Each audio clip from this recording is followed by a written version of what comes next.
عليكم مشاهدي قناة OS تكنولوجي في فيديو جديد. قبل ما نبدأ الفيديو ما تنسوش اللايك والاشتراك في القناة. يلا بينا. السلام عليكم ورحمة الله تعالى وبركاته. اليوم طبعا جايب لكم طريقة أو شرح طريقة فتح البرنامج ال LTT. في ناس ما تعرفش ممكن تفتحه ولا شيء، فحبيت ندير لكم فيديو يكون بسيط وسهل. فطريقة تنزيل البرنامج معروفة عن طريق متجر بلاي، فتنزل تطبيق وتكتب LTT وتفتح التطبيق.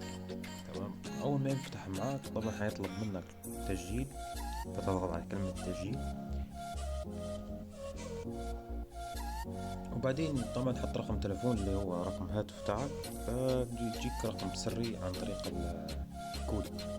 ثم بإدخال الكود هتجيك رسالة، وطبيعيا كانوا في شفرة في نفس الجهاز حيتم التعرف تقريبا. فأنا تكتب أي اسم عادي، مش شرط اسم معين، وتكمل كتابة الاسم. طبعا بريد اللقب حتى هو نفس الشيء، ممكن تكرر الموضوع من جديد وتدير تالي.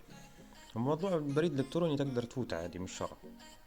فهنا تقول لك اطلب رقم سري، فتدير رقم سري كأنك مثلا تدير في رقم سري لجهازك. وبعدين يقول لك اضف حساب. طبعا تضغط في الحساب الان، ففي اختيارات كان انت TCL او شيء عادي.